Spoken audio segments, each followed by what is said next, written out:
Good evening and welcome to Live, Love, and Marry Wizerr, where our mission is in our name. Onetia Hall, how are you, my friend? I am doing wonderful, my sister. How are you? I am doing fantastic. I'm so happy to have you all here. We are always excited to have you here to talk about different topics that relate to our single sisters, myself being one of them. And we have a fantastic episode in store for you today. We have two oldies but goodies coming back to the platform to Yes. share their wisdom and what is it? 5 traits. It could be 10. I don't know. 5 traits that attract great men, because these are, in my opinion, great men. So we're excited to have them here. What are you excited about, Onetia, today? I am so excited again to be here. That looked like it was going to be a storm, but it seemed like it passed. The storm is passing over. In more ways than one, I heard. Yes, yes. Lord, somebody hold my mule. I was trying to run. I was about to run, but I had to be on time for this podcast tonight. So I'm so excited. And I too agree that we have two great men coming back on here. And I'm just elated that they're going to be sharing some information that all of our sisters out there can use. So it's going to be a great, great episode. Awesome, awesome. I'm gonna just be honest. I don't really have an update for you all today. I can make something up, but I haven't. I have been a little bit unfocused. Not, I wouldn't say unfocused. I would say I have been focused on something else that I need to focus on right now, um, and I'm not losing focus on that. I just need to pay attention to something else right at this moment. And so with me not meeting with Pastor Leggett every week, kind of, but I'm going to talk to him next week and see if we can just learn some more. He's actually going to be on in a couple of weeks, so I'm excited about that. He's going to bring some more fire for us. But we are still praying. We are still continuing on the journey. And one thing that I keep saying that I'm going to do that I have yet to be able to do is to just get out into the world more. I'm still like, if my husband is under the bed, then we'll meet him. But if he ain't, then we struggling, because I am not getting out. I mean, I did go to Oakwood a couple of weeks ago, so that was cool. But I'm not like regularly getting out into the business world or anything else. So that's one thing that I really am committed to trying to make happen in the next few weeks. So I have a better update for you next time. Yes, we're looking forward to. I love the lowdown on updates. I know. All right. Well, let's just get right into it, because I don't even want to waste a lot of time. I want to get to our guest. Well, you all know my brother, Haydn Edwards. He is back.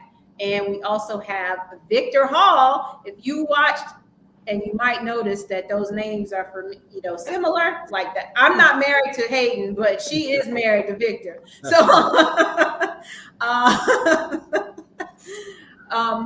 but if you were watching last season, Victor was on when we had to do a series with 3 married couples just talking about marriage. We had like 3 episodes and they were quite lengthy. So you want to get some really great information, you need to go back to those. We had the men on first, then we had the wives, and then we have the couples. So you really want to check those out last season. And I'll pin them in the up here above Onita's head, so you can link to that when you watch if you watch in the future. Welcome, Victor. Welcome, Haydn. Nice to have you back. Thanks for having us on. So, have y'all noticed my new set? I noticed that. I was looking at it. You I like the belong background. Yeah, so I'm in the teen room at church because I've been recording in the pastor study, but because we didn't have a pastor, but we get our new pastor this Sabbath. So I was like, let me try out this. And I actually like it because it has a lot of different colors and different things. So I probably will record in here. But I also don't know that the pastor's gonna let me use his office. And so yeah, wait till he gets back and just see how that work out. So, but obviously as a church, we're excited to have our new pastor come and we can go forward in the work that God has for us. But you all belong here, just so you know. And we're excited to have you. So our topic today, 5 traits that attract great men. Why did I want to talk about this? Because I think that women have a perspective about what men want that when I listen to men talk on other podcasts or just other places is completely different than what men say. So we might be working on some things that don't matter to you all and not working on things that actually do matter to you all. Now, there are things that are probably overlapping and there are things that, that matters to me, but it's not like priority to me. But I want to just talk about some of those things that are priority to you, and not just to have a woman. As I put in the description, we're talking about wives. We're talking about long-term, like we're talking about marriage, because we don't really believe in long-term, just living together and all that stuff. We're talking about marriage, men who are ready to commit. Obviously, men who are players have different needs and different desires. They're looking for different things. But we're talking about men who actually want to get married. And so they're looking for wives. And what are those things that they're looking for? So we're just going to basically go back and forth and just talk about like something that's on your list, something that you were looking for. Even if you didn't necessarily look for it when you were 24 years ago meeting Onetia, or when you first got married, but you realized as you matured, this is something that's important. And then we'll just kind of just talk about it and then just go to the next one. So I'm going to start with Victor. What is the first thing that you would say on, it doesn't have to be in like, it's the most important, but what's the first thing you want to share with us that you think that men are looking for that maybe we don't know? The first thing I would say would be emotional stability. That is not what I was expecting. See, look, I started already. Okay, Victor, break that down. I would say that wouldn't have been my answer 27 years ago. But I really value that in Onetia today because of the emotional roller coaster her whole family takes her on, me and the kids and, everything outside, right? So you may get emotions. I'm sure men deal with emotions and us trying to solve every problem when they walk through the door, when our wives walk through the door, right? They may be dealing with something emotional that has nothing to do with us, but we're going to try to take it on. Mm-hmm. And then that argument will become because she doesn't necessarily want me to take it on. I get mad because she doesn't allow me to fix it for her. So now whatever she was emotionally dealing with when she walked through the door, that's no longer the problem. Now I'm the problem because I wouldn't, just listen or leave her alone. Mm-hmm. So I would say in the 24 years that we've been married, that's one of the best things about Onetia. She really can compartmentalize things. And I think that if the man of the house can't do that as well, it's great that somebody in the house can do that. So, I didn't know anything about emotional stability when I was courting, when I was asking her to marry me, because we got along. Sense of humor was big back then. We laugh at things that aren't funny now just because we've been married so long. But I think my first one would be emotional stability. And then, if we were to define it, it was being able to manage emotions and communicate effectively and crucial for a healthy relationship. So it's not just dealing with like saying, honey, not now. That's a great communication tool than to just say, all right, you want it? I'm gonna give it to you. No. I don't want to talk about this now, but I'll bring it up when I'm ready to talk about it because I'm still dissecting and working through what went on. So I do think having a woman who can really deal with their emotions, because the men are going to put them through some emotional things. So being Onetia, for example, being able that she can do that very well, it's helped our marriage grow because sometimes I'm looking for a fight and she may not fight, even right? So yeah, there's been many a times where Onetia has been the calmer of the two, and it gets back to being able to control your emotions.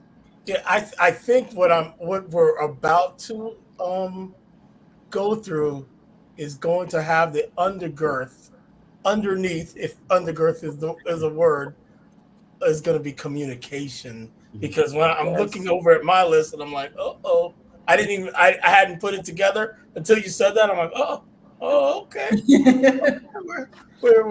It's I think that, I'm in my 50s, and yeah, what I was looking for originally is nothing even close to what I have on my list.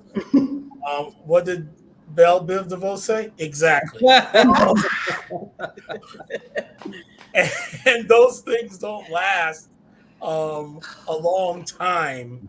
And the things you really do need, and part of the problem, I know that this show is basically for women, but there needs to be the men saying to the younger men, hey, you need to be looking for emotional stability. Not the things that you are looking for, because definitely you got lucky because you weren't even looking for that. That's what you said, but you got it, and I think that a lot of us are stumbling around when we marry young, and hopefully we get the right things. But I think that if we are more intentional, looking at these even young women that have the blossoming parts of emotional, so if we went looking for that, perhaps we would find it. Yep, I agree. I think I think first of all, that's a fantastic answer that I didn't expect, but I don't really know. I know some of the things that I expected, but that was certainly not on the list, and I think it's awesome. Even in my work with Pastor Leggett, part of that process is literally identifying the things that matter to you in all respects, physically, emotionally, spiritually, mentally, everything.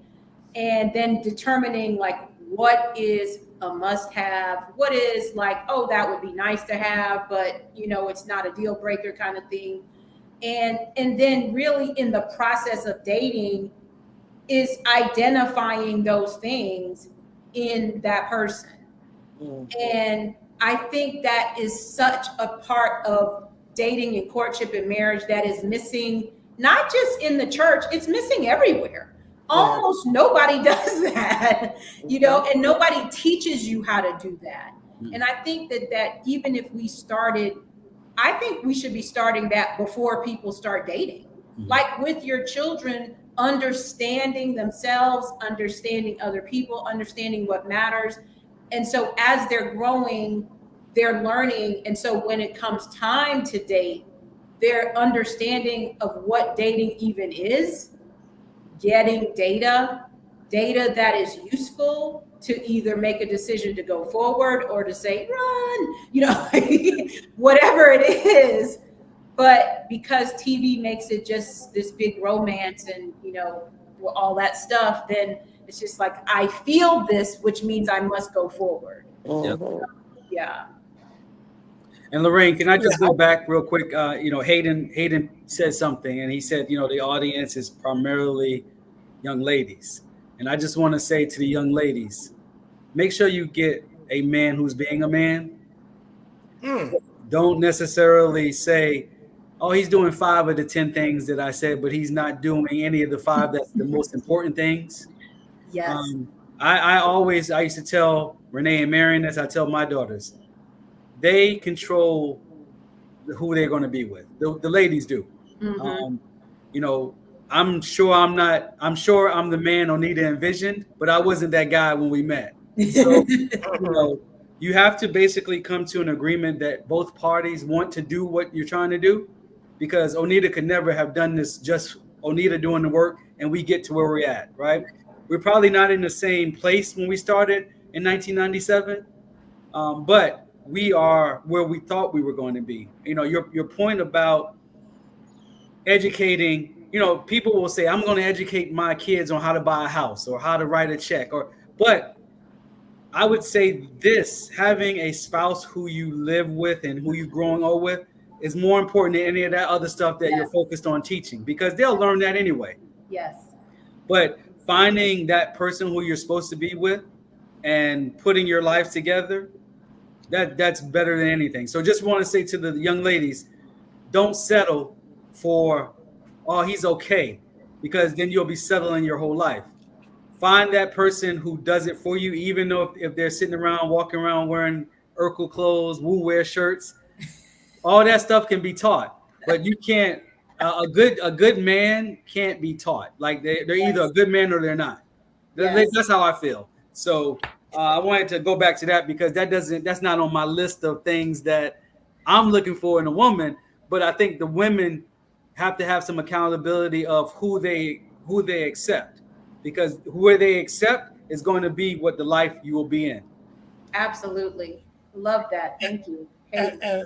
And another thing, maybe a little tough thing, is that I'm going to say something that might be wild. I don't know. I think, just looking back at my past, that I'm attracted to emotionally unstable women. A lot of our sisters, I think, have gone through some stuff, and they're not ready to be in a marriage relationship until they get some counseling from a certified counselor. My ex-wife calls me Captain Save-A-Ho because Hey. Oh, we going there now, y'all. So y'all just sit back and relax. I don't got no board meeting today. I'm looking in my mind. I'm looking for brokenness. Is what I'm like. I'm attracted to brokenness. I want to fix. I wanted past tense to fix brokenness. So, I mean, you brought it up, Victor. So now we're good. Yeah. So just to add on to that, from what I've seen, and hopefully my man card won't be taken. I think the guys who look for brokenness are guys not really wanting to step up. So like, hey, pay for my hair to get done. And that's all I got to do to get where I need to go, right? But get the woman who's going to say, hey, let me look at your resume. I may be able to help you. Or, hey, I'm going to hold you accountable. Why didn't you get that promotion at work? Or, hey, why aren't you getting your kids? Why, don't put, it's an accountability thing where men who attract to certain women aren't looking for. They really want it to be transactional. I do this for you, you do this for me. Oh, wow. Yeah. But nothing else. We need to talk about anything else, because I don't want you to be holding me accountable, because now I'm going to drop you and go find the other broken woman who's not going to ask these type of questions. Y'all are going someplace today that I had no idea. We just gonna sit back and listen. Ladies, if you listen, because sometimes sisters, they don't listen to us say it because oh, it's my girlfriend talking. But hear the men dropping that knowledge. You said, first of all, you said transactional. You know how I feel about that thing. Oh, yeah. Oh my word. But Haydn, I would say flip it too. There's sometimes women, because either from the lack of the love from a father growing up, we don't realize we're sometimes attracted to men who are emotionally unavailable.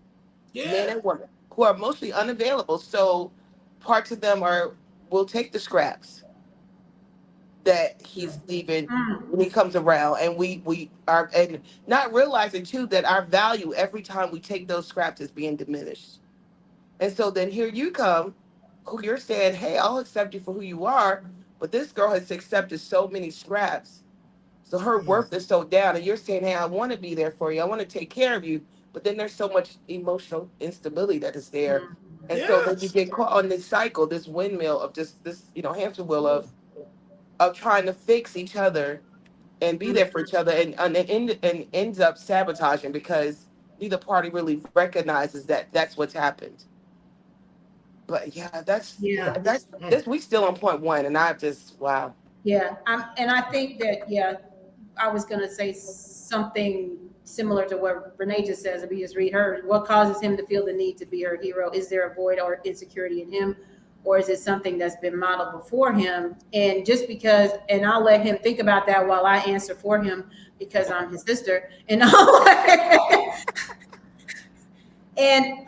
also think that someone said something recently that I'm not going to quote it exactly, but the essence of it is that we love what's comfortable, not what loves us and what we're familiar with. And so the first person that that my brother really loved, she was broken. I didn't even think about her when I was talking about all this. Yeah, she was broken, and she tried to break a whole lot of people with her. And so, and it was, and I also think there's undergirding that there's a Christianity thing that has to be recognized, that we believe that people can change and we forgive and we love. And so that was the cycle of her wilding out, then he forgives and he takes it back and everybody hates her, but he loves her and he tries to save her. But you get into a routine, because the reality is, even in those types of situations, there is some good stuff. Yeah. There is some fun stuff. There is some happy times. And so you start to focus on the happy times, even while you're trying to save and all of these other things are happening. And now you got to defend that person in front of everybody else. So then you do become the hero. So it's a cycle. And so then, okay, that one ends, but then the next person that comes. It became I don't know when it started. Right. But it became that's who I became. So now he wants an emotionally stable woman. Hey, hallelujah. Speak it. We are not going to rest if he gets an emotionally unstable woman. We're going to fight to the death. Yes. Okay, Haydn, what's first on your list? Well, I'm an entrepreneur and I'm single. And what I'm realizing that I need, I have a high volume business for the industry that I'm in. I need someone to listen to me. I just need to, there are things that I need to say, to express. I just need someone there to, I put on my list, I call it a sounding board. Almost a non-judgmental. Now, in relationships, I say that I'm an introvert, so I don't want to say anything. I'd rather have someone that's just, I'm good with that. Some guys don't want their wives or girls. I'm like, go for it, because I'm over here being silent. But I'm realizing, I guess, as I get older, there are things that I had some therapy. And one of the things that came out of the therapy is that there are things in my head that changed significance once they came out of my mouth. I heard my own thoughts and it changed significance. It needed to come out. I already knew it. It's there. But I need to hear it vocal. I need to hear it come in. And it was strange for me just to hear it. So this is just kind of similar, not therapy, but I need a woman that's willing to listen and almost no judgment. Let's hear me out. Hear me out. Yeah. Hear me out, and just hear me out. Hear me out. I mean, now you don't want her to talk. I've gone through. Hear me out. I've gone through. Last 2 weeks were horrible for me, and my son. The good part was my son. Even though he didn't want to necessarily, he came in. I am so proud of him, and I want to tell the world about how proud I am of you'd have to know the whole story or met him before. You would have never heard his voice. And now he treats my customers the way I did. I didn't even, it's such a fantastic story.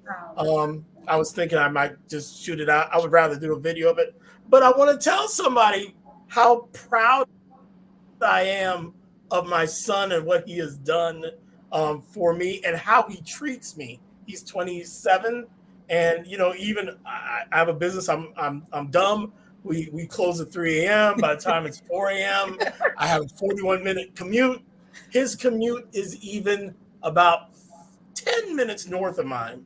So I get to a point sometimes I'm like, dude, you're here on your day off. You work 14 hours on your day off. Go home. Go home. I'm your dad. I care about you. Go home. And dude's not leaving. I want to tell somebody that. Well, you're telling all of our audience. Well, I am. But and trust me, that feels good. I need it, and I never knew that I needed this. Yeah. But I need a sounding board. So that's what I'm calling it. I love that. I love that because women want you to talk to us. And it seems like there's always been this kind of battle between women and men. It's like women want you to talk and men don't want to talk. But now you're like, no, we actually do want to talk. Yeah. But maybe we just don't want you to, maybe we don't want to talk as long as you talk to your girlfriends. And maybe we don't need we don't need you to kind of say a whole lot of like judge it. We just want you to hear us. I mean, obviously there's sometimes you have to like give your opinion. That's a different thing. But so Victor, where are you on the sounding board thing? So I had positivity on my list, and it sounded like Haydn was saying, "Hey, you can talk as long as you're not judging me," and I kind of equaled that to positivity. Like I want to hear you as long as you're being positive.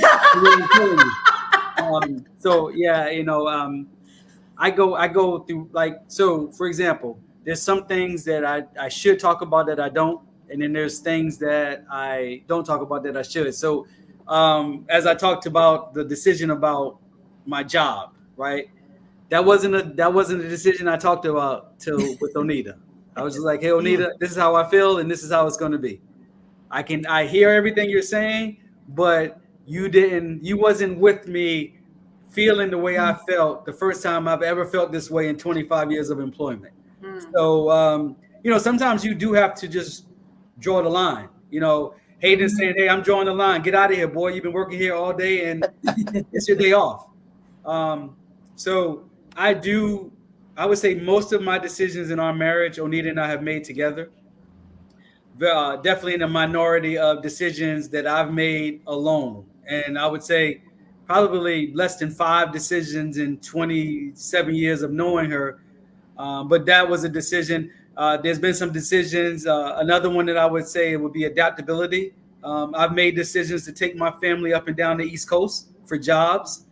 And Oneita's been very adaptable. Like, hey, I'm not going to work when we get to where I'm going. I'm like, I'll fix that. We'll have 2 more kids and you'll be working all the time, So, but I would say that Oneita is very adaptable. She was adaptable. Our upbringing. Oh, that's a good with our change, and like I tell people, I was in a different school and state from K through 7th. So like living in places for a long time is not me. Oneita, her story is she moved around a lot, but it was like around the corner. Like exactly. Now we live on 12th Street. Now we live on 14th. We're back at 10th. So she moved, but it wasn't necessarily like new schools or new people. Right. Whereas mine, so like I always get an itch to move around a lot, even though we don't. But like jobs, I'll go on, and the first day at the job, I'm on LinkedIn looking for jobs that are open. So I think positivity and adaptability are 2 big ones for me. As far as like I think the person that you fall in love with in your, let's say your 20s, 30s, 40s, 50s, that person is going to change a lot. Right. Amen. Yeah. So are you adaptable, or are you just going to stay rigid to that person that you fell in love with in the beginning And whether that person's going up or down, you don't necessarily see it because you're stuck just on who we met. And when we used to go bowling and we would share the fries, and now you don't like me because I buy you your own fries. So things like that. That was cute back then, but now I need all my fries. Exactly. All your fries. I want to actually. So here's my question for you then.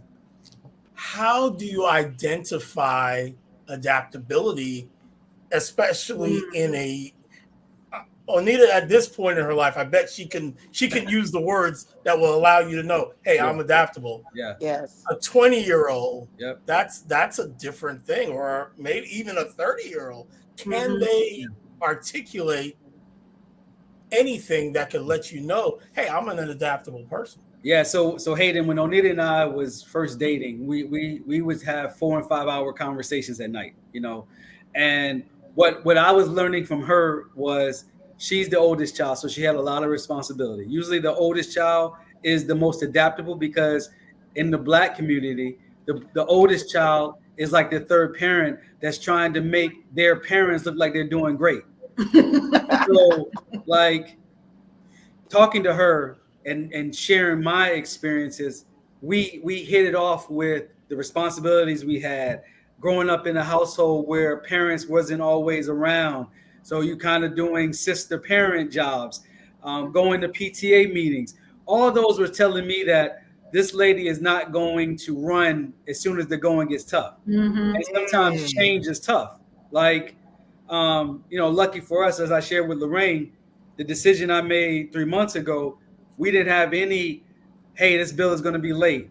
Hey, I don't know how we're going to pay the mortgage. Hey, my kids, they like to go out and eat. My son would eat McDonald's every meal. We didn't tell him, hey, we're not going to McDonald's because, daddy doesn't have a job right now. So what we're trying to do, which I don't know how great of a job we're doing, we're trying to show our kids that they can be adaptable and they can, because they have blessed their hearts and praise God for the blessings. They haven't had to have the adaptable things and the changes that we had growing up. Now, sometimes I look at that could be a good and a bad thing. It really drove Onetia and I to go for those results. Will our kids, if it gets tough, will they call us? See, Onetia and I, we didn't have that safety net of, hey, parents, bail us out. You don't ever, just like you don't ever want to see your son in a situation, even if he made a bad decision, you're going to be there to help him. But if you didn't have an opportunity to help and all you can help him with is some advice, nobody wants free advice, right? They want money. They want situations that you can help them get out. So learning that about Onetia in our 20s, I've never worried about something getting tough and Onetia not being right there saying, hey, let's get down on our knees and pray. And then God is going to help us plan this out.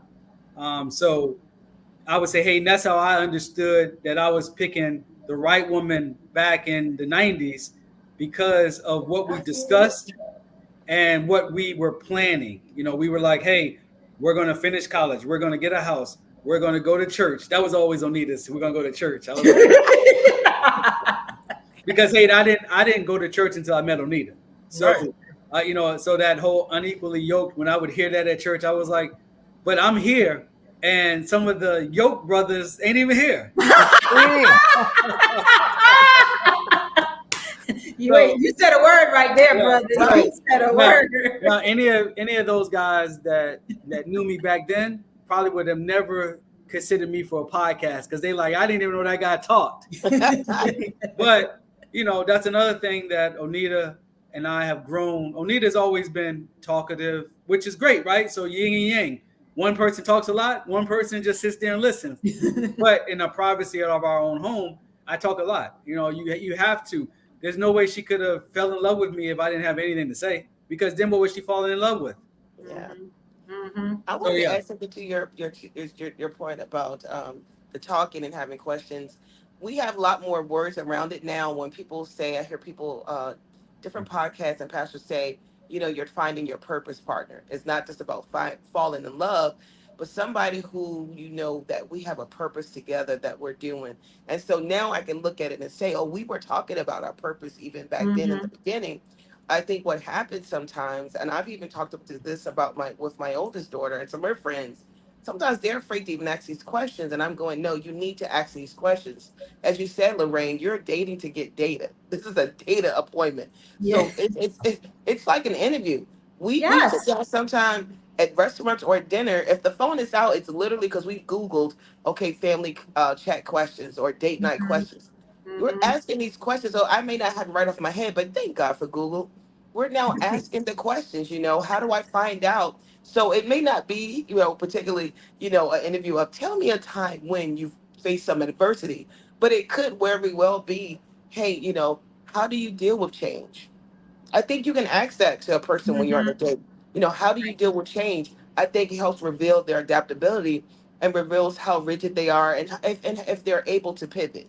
Because that's Yeah. what we've done a lot. We've had to really pivot and persevere and actually get over some things and come through some things. But I know for me, a big part of my ability to do that is taking everything to God in prayer.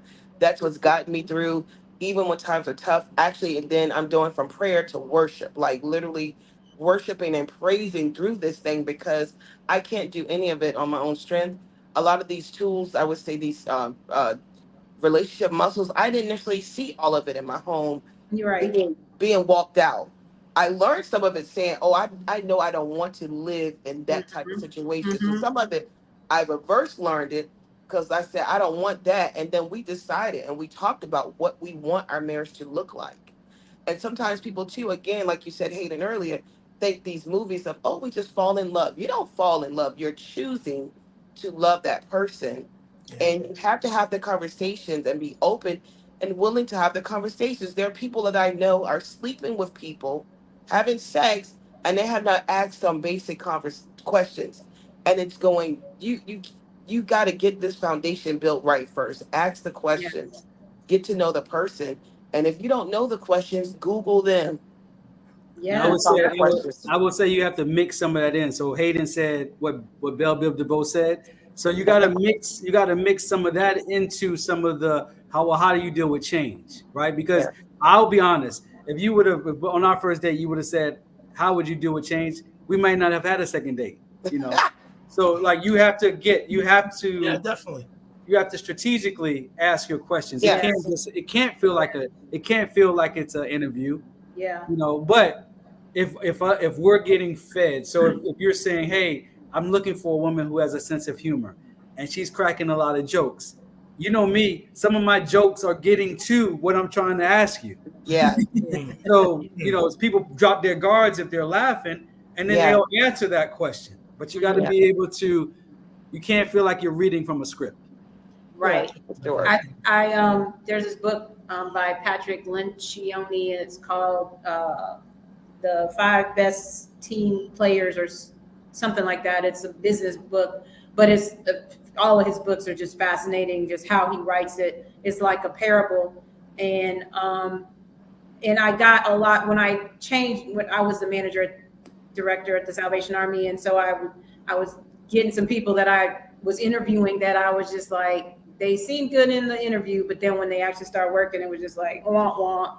So it was just like, so he talks about just different types of interview questions, and so I started to adapt that. Where basically I was coming in the back door with these questions and these scenarios, so they didn't know what I was actually trying to get at, and I Yes. would be able to see what was true by the way they answered.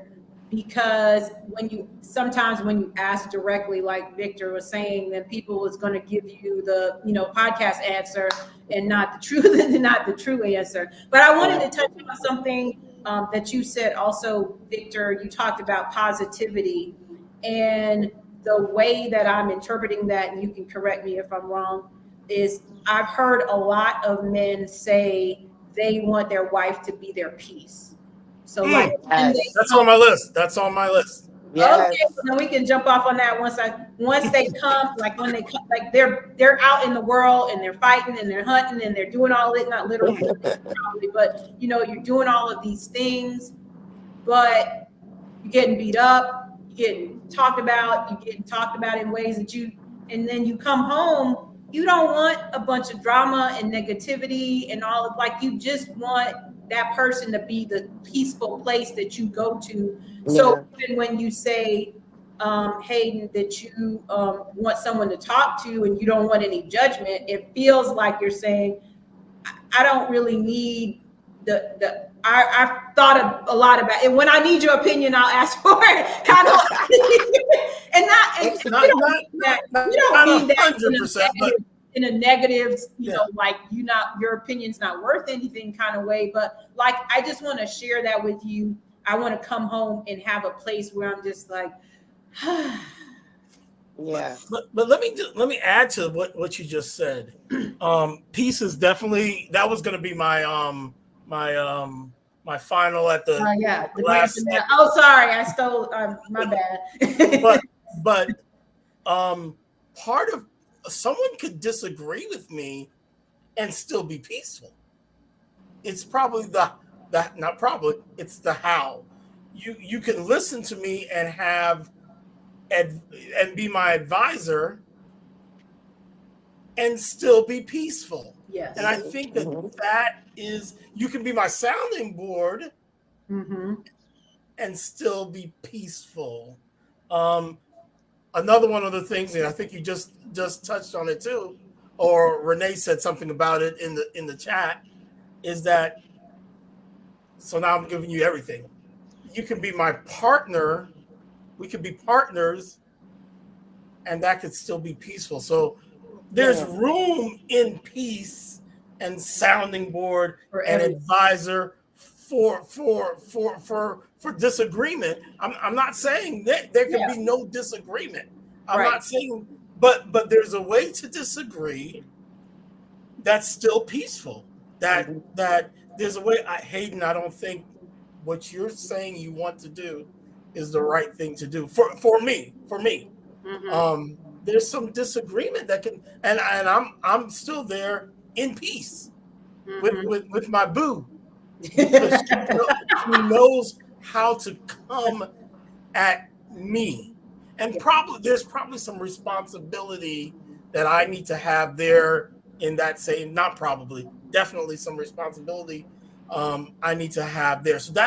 So in a nutshell, that's what I'm looking for. You said it, the peace, all those things combined. You could be whatever else, you can bring whatever attributes, but if it comes in peace, I'm good. Yeah. I'm good. No, I think that's good. And I think that a beautiful way that you said it, like, is that you can do all of those things and still be peaceful. Yes.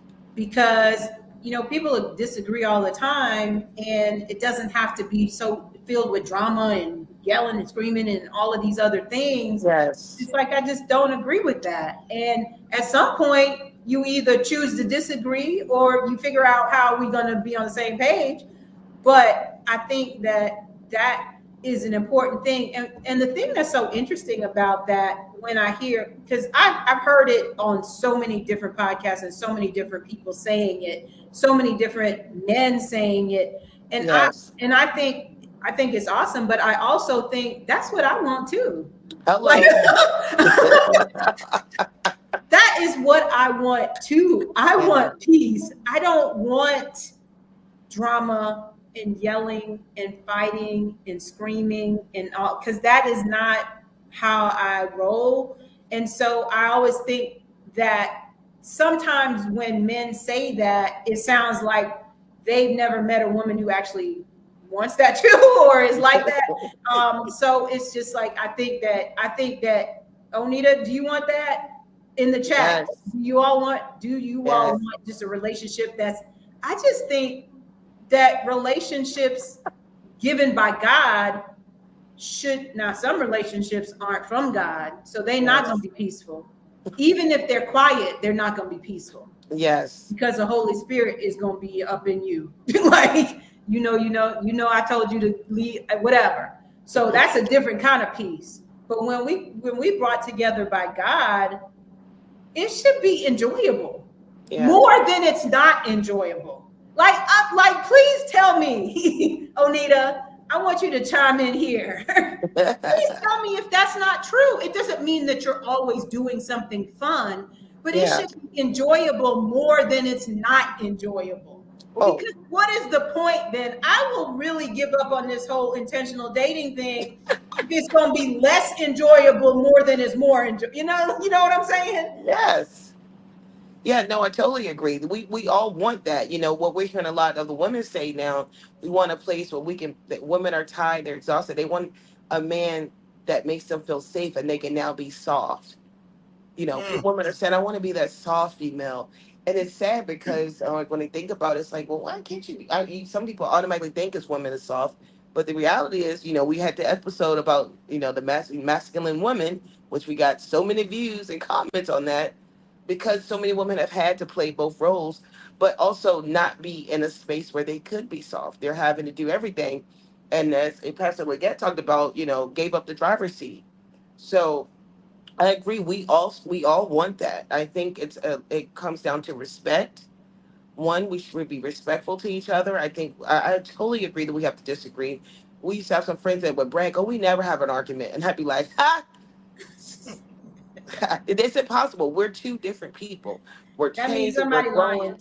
Somebody's lying, or they're avoiders. Both of you are avoiders. You're avoiding the hard stuff, and you're learning each other. And even the more you're together, you're gonna disagree on some things. We should be able to respectfully disagree. Sometimes, if you feel you're getting heated, men take a walk, female take a walk, whatever. Also, say let's bring it. Let's come back to that. Or sometimes you literally say, you know what, we're just gonna agree to disagree on that. What you want? You want cheese on your sandwich or not? Because that's how I am about it. Well, some Kool-Aid on the side, like what you want. Because Not we're Kool-Aid. fighting, yeah, but whatever you want, but we're fighting for each other. I'm not trying to fight you. We're fighting for each other. We're fighting for the relationship. And so let's fight for each other and not at each other. And let's have a peaceful place for each other because we're both out here, especially if you're out here working, not just working, you're living and you have to deal with other people outside the house. You're all coming back in home looking for safety, looking for peace. Yeah. And that even the children, they're wanting that too.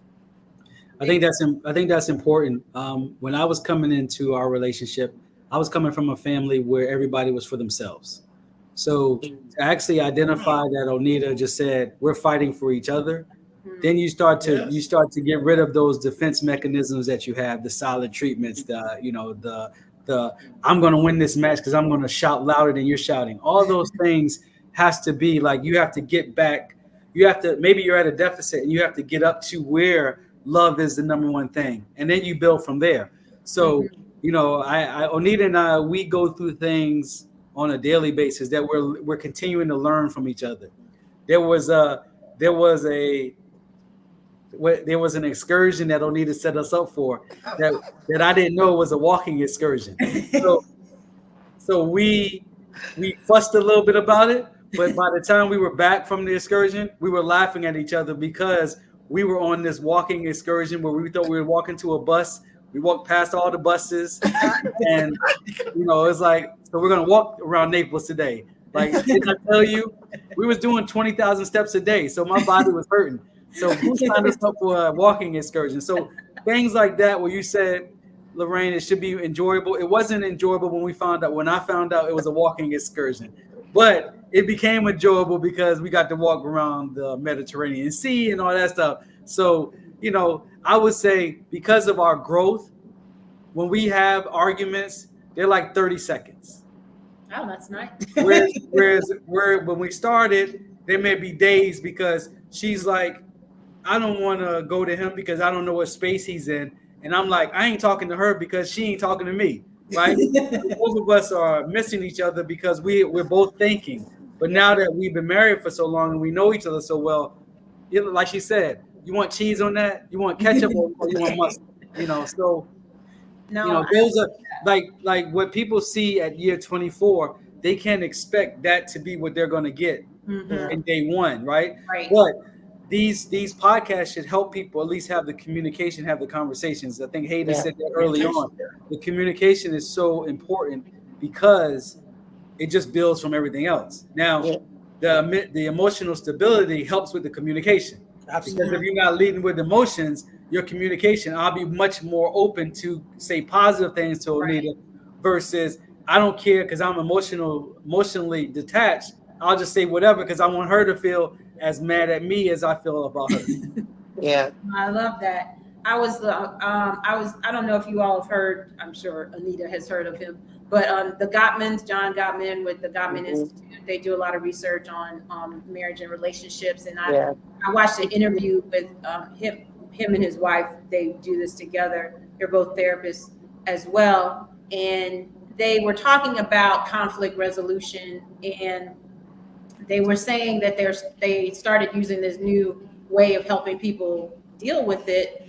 And so they gave an example of this couple that they were working with, and they were retiring and they wanted to sell the house. He wanted to sell the house and buy a sailboat and sail around the world. She wanted to sell the house and buy her family's farm in Idaho. Totally now, different. Those are completely different.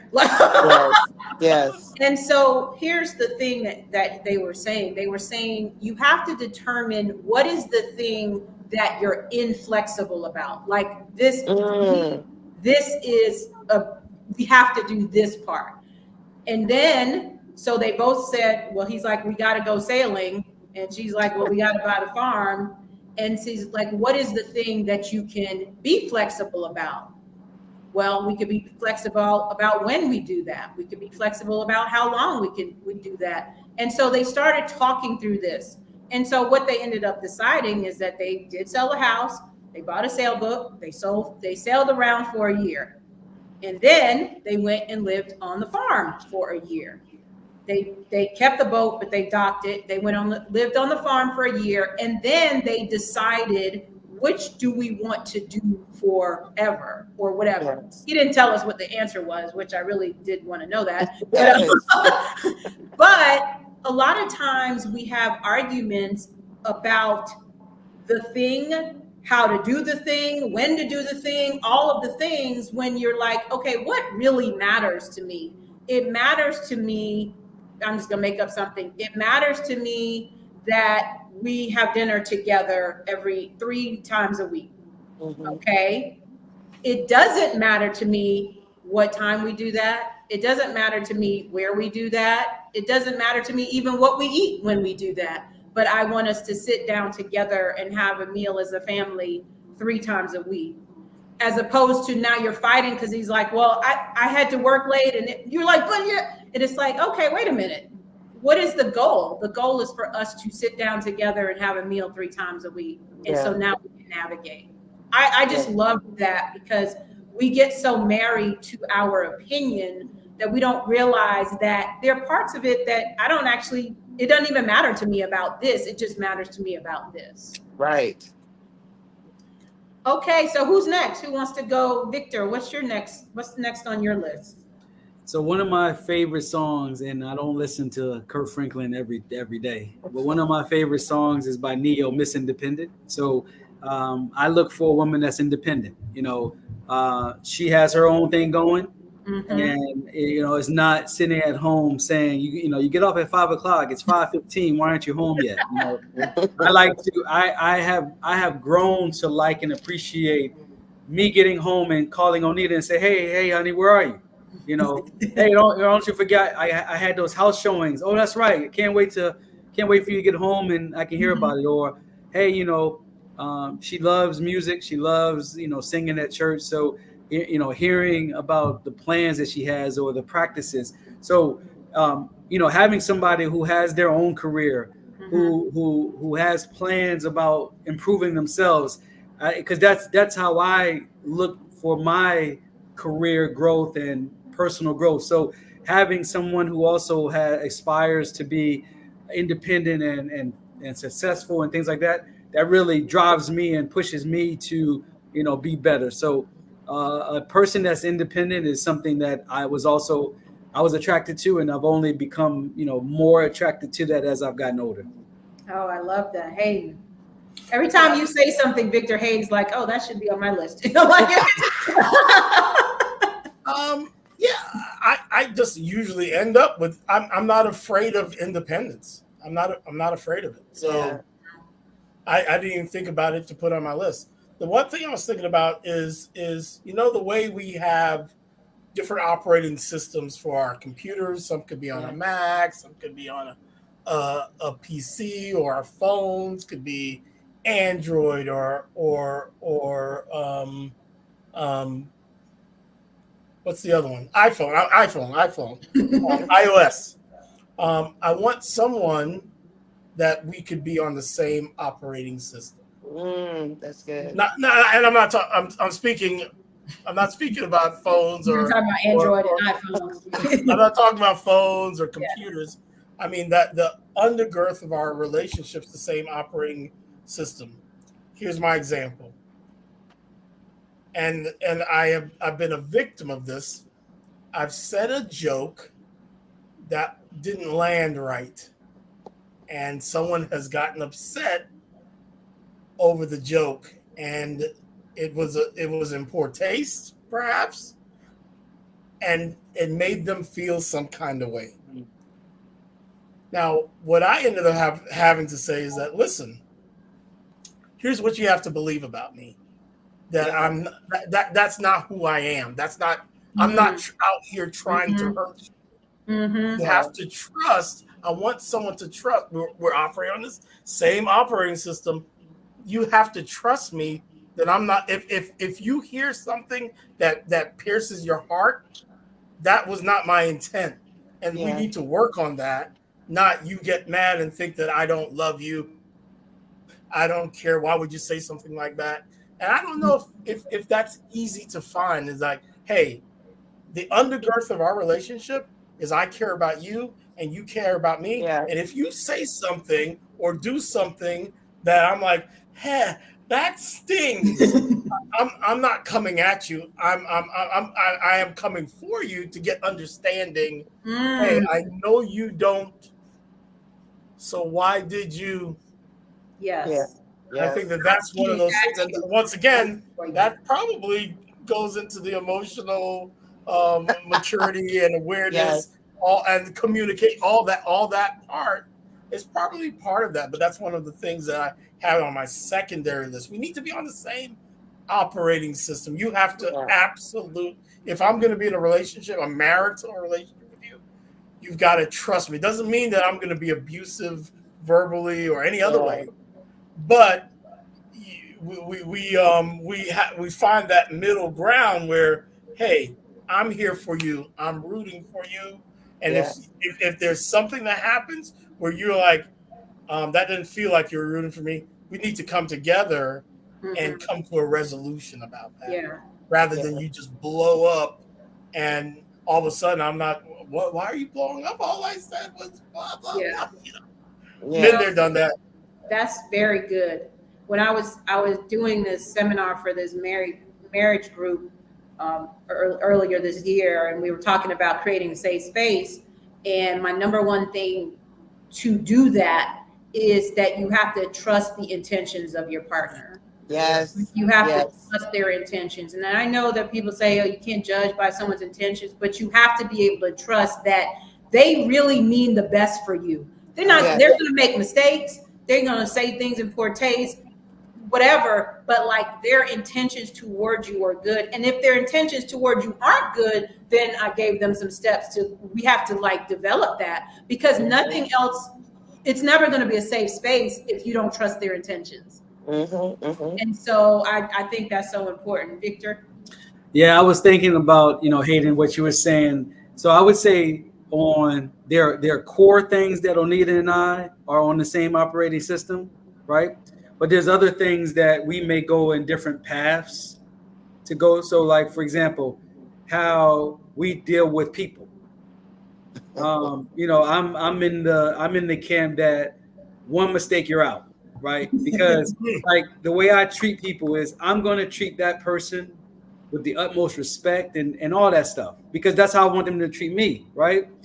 But when they don't treat me that way, I'm like, oh, they wasn't for me anyway. Whereas Oneita is kind of like, but you don't know their heart, Vic, and I'm like, I don't have time to know their heart. So, parenting. Even Oneita and I've had disagreements about how if somebody says something bad about Oneita, they're dead to me. That's just how it is.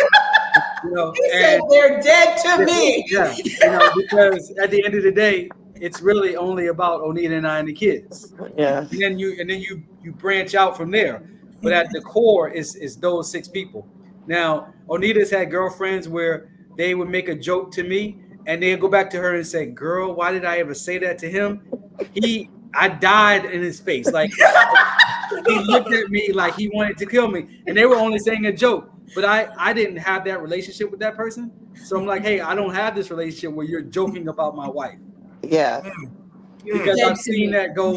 I've seen that could be a crack in the door that next thing you know, I'm dating this lady, and all I did was I didn't stick up for my wife when they made a joke.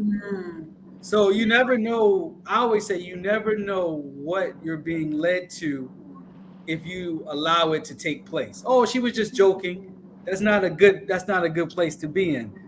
So where Oneita is different because of her upbringing. I would say her longer walk with Christ than my walk with Christ. So she's better at giving people a break or a second chance and not being so critical, kind of like you said, judging. And I'm like, hey, I don't necessarily have the energy to do that. So like Oneita is big on building relationships. I'm always like, I don't need that one, so I'll cut it off. So like I said, I'm a baby in the faith. I'm still walking on that journey. But it's some things that she and I aren't lockstep in the OS system, and I can see that. So to your point, maybe you guys are just running different programs. We might. She probably hasn't hit the update yet, and I already. But I would say like there are some. So like Lorraine said, there's some things that I can be flexible on. There's some things I can be inflexible on. So I know that's a challenge I have. So I can be flexible, trying to come more to her side of things. But like for example, when my daughters talk about guys, like Oneita is almost like one of the girls in this conversation because she doesn't want to come off as mom because she wants them to really be sharing with her like she's a girlfriend. Whereas I hear it and I'm like, why are you talking about boys? You're in school. That should be your focus, right? And then my third daughter, who's in 7th grade, she got all these boys talking about they like her. And Oneita's a teacher at the school. So Oneita's like, yeah, he's cute. And I'm like, don't encourage this. Because she's 16, Yes. So I do say that. Those are some things that, we view it as separate or different. But at the end of the day, if Oneita was dead set against her, or if I was dead set, I don't think that we would fight each other. We would align and be the same to the kids. But it's just, some of the things that over 24 years, we haven't made as much progress. Because like when we lived in Richmond, we were the potluck house. So we had potlucks and people would come over and living in Fredericksburg, we don't really have it. Everybody's an hour and 10 minutes away. They're not going to come after church to a potluck. So it's some of the things that we both love having people around. It's just something that I think she probably misses more than I do. Mm-hmm. But I also think, even from that perspective, what you shared, Victor, that I think that being in the same operating system doesn't mean you have to agree on everything. And I also think that because of your role as a father is just different than a role as a mother. Yeah. And especially with daughters, you always gonna be like, nah, you don't need to be thinking about him. Like that's never gonna change. Never. Even when she's 35, you probably gonna be like, I don't know about that one. You need why did you pick him again? So I just think, but you all complement, and I think that's part of the deal too, is complementing each other, and not necessarily just being in lockstep. And that's important for your relationship. It's just important as just who you are, but it's also important for your children that they have both sides of that perspective. Yes. Okay, Hayden, what's your give me one more. Well, one more. Here we go. We need to somehow align. I need someone that can have the same financial acuity. Okay. That's a Come good on, one. break that down for us with the Well, big words. Exactly. I'm I a had to big Google that. I'm a big Dave Ramsey guy. Okay. So he believes in couples being aligned Mm-hmm. financially. Yeah. Your bank account shows your priorities in Oh life. my God. Yes. And if your priorities are together, chances are your relationships will be together. I've never been in a relationship where we were sharing like that. And I know there's a big debate. Some people are saying, get your joint accounts, and others are like, no, I got to have my own just in case things go south. I want to be a better version of hey, we're going to share everything. I saw a TikTok today where apparently Filipinos buy women by culture. Whenever they make a purchase, even if it's a grocery purchase, they ask, and they work and have money in an account. They ask if they can, if they can we buy X and X and X? And it's an interesting. It might be taking it too far from what I'm talking about. I don't need to be asked about but I want to agree. Hey, we're going to spend X amount on our lodging. We're going to spend on our home. We're going to spend X amount on groceries. We're going to spend X amount on the children's blah blah blah. We want to save for college. I mean, I'm long past that, but I want to be aligned financially. However, I think that's an important part of a marriage relationship, and that's what we're talking about. I think that's an important part. How you do it as a couple is, I don't know. How I would like to do it, I would love total alignment and total trust. So right now I think I'm 55 or 6, something like that. I'm making You're 56. You'll be 56. I'm making the most money that I've ever made in my life, and it's becoming significant. So if I were to get married now at 56, I would like to just say, here we go. We're doing this together. You're gonna know what's in the business account, what's in my personal account. We're gonna and even as I'm saying it right now, it feels risky. It feels very risky. Because with my past wife, she used to call my business account my slush fund, and it was. I wasn't. It wasn't open to her. And I'll tell you one thing that happened. I bought a piece of equipment in Maine or something. So I had to fly. Oh yeah, I flew into Richmond, rented a truck, and Lorraine's like, I didn't even know you were in. I flew into Richmond, rented a truck, and drove to Maine. And something happened along the way, and I had to give her access to my bank account. She was shocked. She's like, I can't believe you have this much money in the bank, and we're struggling here, and we're struggling there. And I was embarrassed. It was hard to explain. Well, I have to make payroll. I got to do this because it was an extreme amount. It was a good month.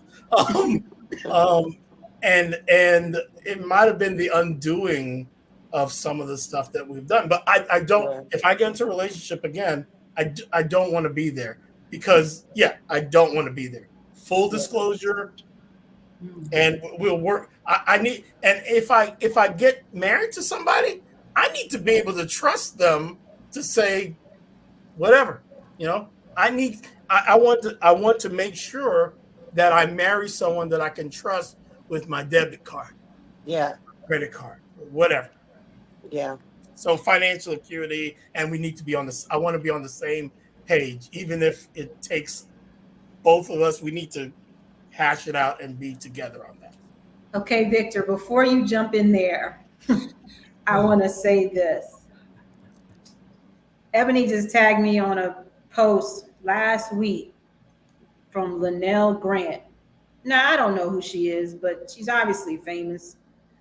And she made a post where she said that whatever she does, she asks her husband's permission to do it.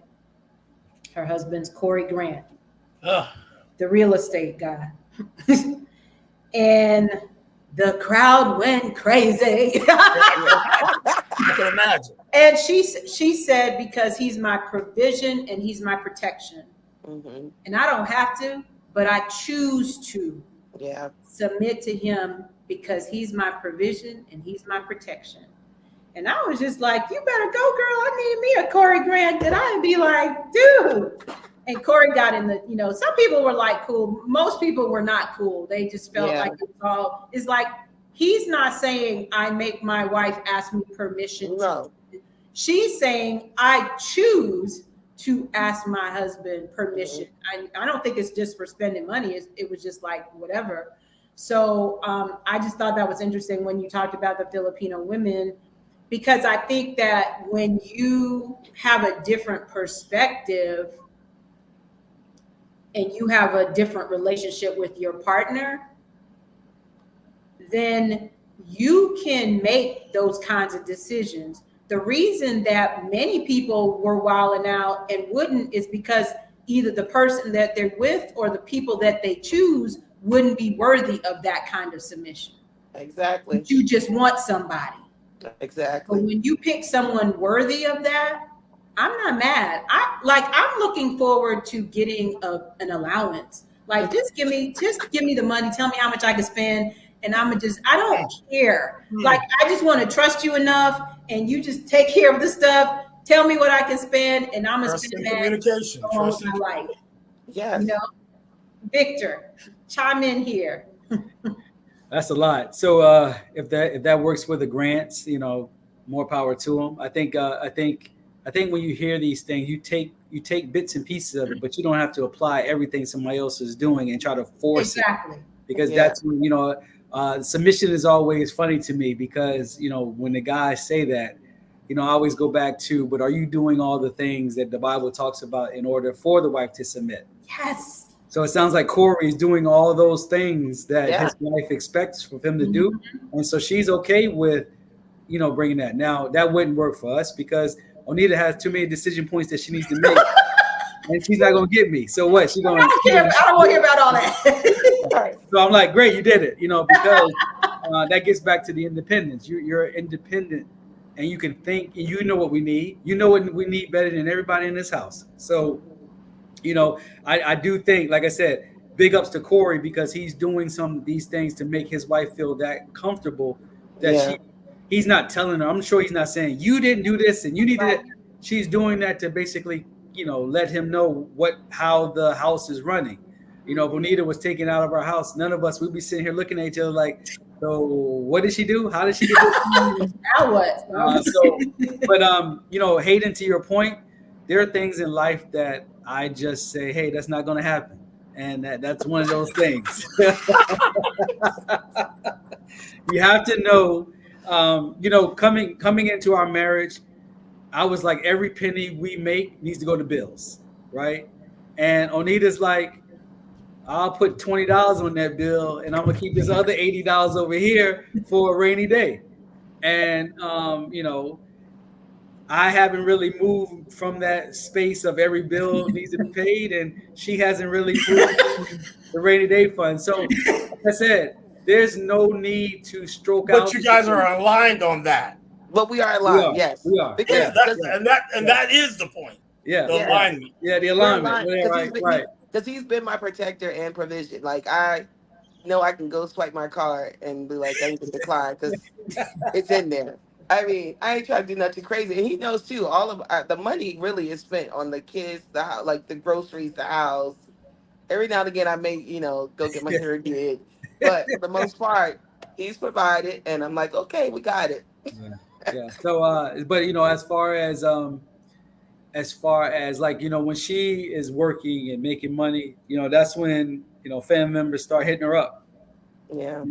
Now, I'm not aligned on that. I'm like, hey, we all old people now. We're not in our 20s no more. So if this person decides that they're gonna live check to check and they're only making their check go from Sunday to Thursday and they get paid on Friday, they're just gonna have to go without until that Friday. Like, Onita has said something, and we've heard it in a sermon before. The people that you're bailing out, and I'm paraphrasing, the people that you're bailing out, how do you know God didn't want them to fail? So that they can come back Hit to rock God bottom.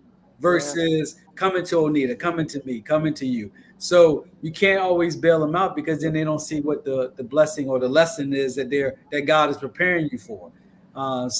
But people can really come with some sad stories. Onita's a sad story. I've definitely gotten a lot better with that because I mean, early on in our marriage, it could be I wasn't just putting the $20 on the light bill because I didn't want to pay the 100. It would be I loaned the 80 to somebody and they said it'll get back to me Friday and I didn't get it back Friday. Or I gotta wait till the income tax return and I never got it. And it did cause some strife in my marriage because his main thing was he's like, listen, I came from a place where I was homeless as a kid. I don't want to ever have our water turned off, lights turned off, and not be able to take care of bills. Now, he didn't communicate it so gracefully in the beginning of the marriage. Wasn't it gracious? Been there, done that. Right. Yeah. Wasn't as gracefully. It's a learning curve. Learning curve. So Yeah. so he gave me my learning curve too. But I've become a lot better at saying no. And one way I actually learned to curtail it was to literally say, well, let me, and this was not something the women in my family did. So at first they tried to come and be negative about it when I said, and God and the Holy Spirit convicted me about this, and actually, like you guys saw, and I think you all have said it earlier. Older people reaching back and teaching us. Older women in church said too, "No, baby, that man's making the money. You need to. You, I don't care who it is calling you. You need to talk to your husband first." And so, when I started even saying, "Hey, let me talk it over with my husband," because it is money out of our house. I don't care if it's my paycheck; it's out of our house. So once I even started saying, well, "Let me discuss with my husband," I mean, I started getting some. Oh, girl, she got to ask Victor for permission, and I thought that was her money. Ain't she working? Ain't she making? And no, it was respect for my husband and what he does because he's taking care of everything else, so I can have extra money to give to you. But also, like, well, Victor talked about the conviction of the Holy Spirit saying, "Hey, some of these people, I need them to be without. They are making bad choices. They're going to All Star Weekend knowing they need to pay their light bill. They need to make better decisions.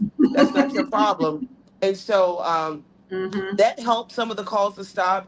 And then me just saying no, unfortunately I don't have it now. So I've gotten better with that because the reality is I don't care how much we're making. We still have all our bills and we have 4 kids. And we have one in college.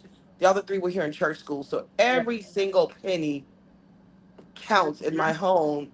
And there's other people that God may want us to be a blessing to, like some other people He wants us to actually help out that need it. I sometimes I sow seeds in different ministries and different pockets because God said that's where I needed to go, and I've seen Him bless us time and time again. But I agree too, though, Hayden, with the fact that you do want some type of financial. What's the word you use? Because I had to write it acuity. Acuity. Lord have mercy. I've bought both the Dave Ramsey books. We supposed to sit down and go through them. Victor whips out this huge Excel spreadsheet. I get a headache, and I'm like, "Oh my God!" just tell me what you want me to do. Yeah. But I think that especially too at your age, like you said, Hayden, you making somebody who's 40 on up. Yeah. I don't know how far down you're willing to go, but Not that far. not that far. But at that point, this person should have worked sometime. You're not saying they got to come to you with this huge 401k and they need to be making as much money as you, No. but it needs to be an agreement that hey, we need here's to be aligned. you Yeah. need to be aligned. You need to be aligned, Yeah. and you need to be able to trust this person. Yep. That if you do have, they do need to go into account. That they're not running off with it, and they're they're respecting what you do. They're appreciative what you do, and you guys are aligned on that. So I think that Yeah. is definitely it's a big one because I used to always hear, I'm not sure how big the statistic is, that people 50% of marriages end over finances. I'm not Yeah. 100% sure on that, but that's a big deal. That's Yeah. a big deal It is. when you're talking about that. Yeah. Finances is a big thing. And the thing is, it may not even be that your marriage ends. Your marriage just be miserable though. Yes. There's constant misalignment or fighting about this, or one person wants to save and one person has a plan and the other person just their plan is just to buy something today and tomorrow and the next day, and that's the only plan they got. And so so that could be very stressful, especially I think something that you said, and I just want to interject, where you talked about how Victor was said, maybe not at the beginning, but like, I was homeless. This is a value to me, that I make sure that these things are in place, so that I don't have to be homeless and y'all don't have to be homeless. I got all this family to take care of. But I think that what's so important about that, and we've said it from the beginning, is communication. Yes. And you have to have you got to be safe in order. And you also have to understand, I think this is important, to understand why you feel a certain way. Yes. Because you weren't just born thinking, oh, I need to save and we got to and I need to give and there's a reason why you think the way that you do. And so not only to just know for yourself, but to be able to communicate, I know that you don't understand what it feels like to not know where you're going to sleep tomorrow or tonight or eat and whatever. But that was my experience. And I determined that was never going to be my life if I had any control over it. And so this is why I'm saying the things that I'm saying, to be able to communicate that, to understand it about yourself and communicate it is so important, because I think that a lot of, and I've said this before, I think a lot of issues in all relationships would be resolved if you simply ask one more question. Yep. Yes. Yep. What makes you feel that way? Tell me why do you have that opinion? Not in a negative way, but like, why do you have it? To understand someone helps you to make different decisions than you would make if you just assume why they're saying something. Right. You trying to control me and whatever, and I'm gonna take care of my family and he's like, no, that's not what it's about. So Yep. All right, good people. So Lorraine, before you go, I had one more. If we have time for one more. Go for it. I have time. So the most important of all of them. Well, that's what I was going to ask you. The most important. The most important. The woman that I need to find needs to love themselves. Because if Oneita didn't love herself, there's no amount of love I could give her to make her love herself more. Oh yeah. Yes. And I think I'm blessed that my wife loves herself, because she has enough love for herself, for me, and our children.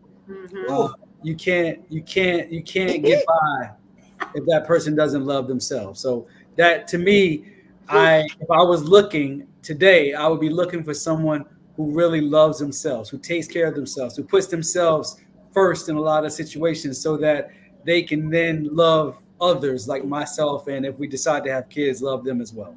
Yeah, look, I have to add on to that. Here, I need someone in this part of my life that's happy. Yes. I can't. I have tried to make unhappy people happy. I can't. I'm a failure at making unhappy people happy. Can't do it. So the next round, I cannot be with a person that doesn't love themselves, number one, and isn't happy. I can't do it. I can't.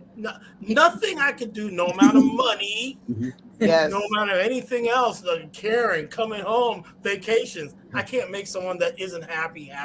Right. So, Yeah. No, I love that. I actually have a That's course. awesome. Have a course that's called Creating a Life You Love for single women.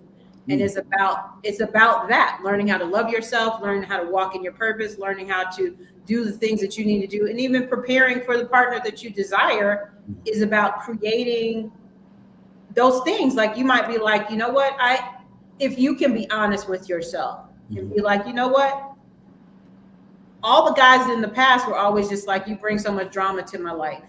Like I love you or whatever, but you just I best feel for you to be able to acknowledge that to yourself and be like, okay, God, this is a problem in me. How can I address that? You know what I'm saying? Or whatever your challenges are. When you are successful at looking at yourself and saying, you know what, I don't like this about myself, or other people don't like this about me, and you are able to surrender that and correct that, that makes you happy. You know, like, that makes you love yourself more when you start seeing. So that's the course is about that. It has nothing to do with finding a man. It's about creating a life you love as a single person. Yes. So that even if God doesn't ordain that you should ever marry, you're still happy, you're still joyful, you're still living the life that he intended you to live, because he has purpose for you. He has purpose for us as individuals, and then he marries our purpose when we were married together. And so I just think that that's just a beautiful way to wrap up this episode. Because even when I listen to other men talk, one of the things that's most attractive is women that are confident. And part of that confidence is knowing who you are, loving who you are, having joy in your heart and happiness in your life. And so I just think that that's a perfect way to wrap this up. I'm gonna, if you want to join us backstage, we're going to talk a little bit more backstage. If you have a question for Victor or Haydn, then you can join us there as soon as we end the stream. Don't go there now because no one's there. But as soon as we end the stream, they'll be there for a few minutes and you can ask questions. But I want to end with this scripture, because this is just the right place to go when we're talking about those traits that attract men. Proverbs 31:10 and 31. You should read Proverbs 31:10 through 31 if you haven't, and even if you have, you should be reminded. Who can find a virtuous wife? For her worth is far above rubies. The heart of her husband safely trusts her, so he will have no lack of gain. I think that the Bible is the best source for these types of things, but all the things that Haydn and Victor talked about are things that the Bible talks about. And a lot of times I'm obviously, you all know I'm not against podcasts, I'm not against books, I'm not against all those other things that can give us knowledge and help us grow. But sometimes we just need to go to the Word and be like, God, who do you want me to be? Because that's really who do you want me to be? Because if I'm who you want me to be, then I'm going to be attractive to the man that you want me to be with. And so I just really want us to think about, like, assess ourselves, like, based on what they said there. Obviously there are many other things they could have said. And we appreciate all that you brought to us, Victor and Haydn. Thank you so much again. We will definitely have you back. We probably need to have a part 2, but just the conversation was so rich. Right, Renee? The conversation was just rich and just, I loved it. So again, if you want to join us backstage, please click on that after we end the stream. I just want to thank you, Victor, again for joining us. Thank you, Haydn, for joining us. We really appreciate it. Thank you, Onita, for being here with us. Let me see. And okay, that's cool. So we appreciate all of you for being here, for watching. Those who will watch in the future, we thank you please like, comment, share, subscribe, all of those things so that other people can hear this conversation. I think it's valuable. And we want you to be a part of that. And I will say, until next time, Yes. make choices that will help you live, love, and marry wiser. God bless you.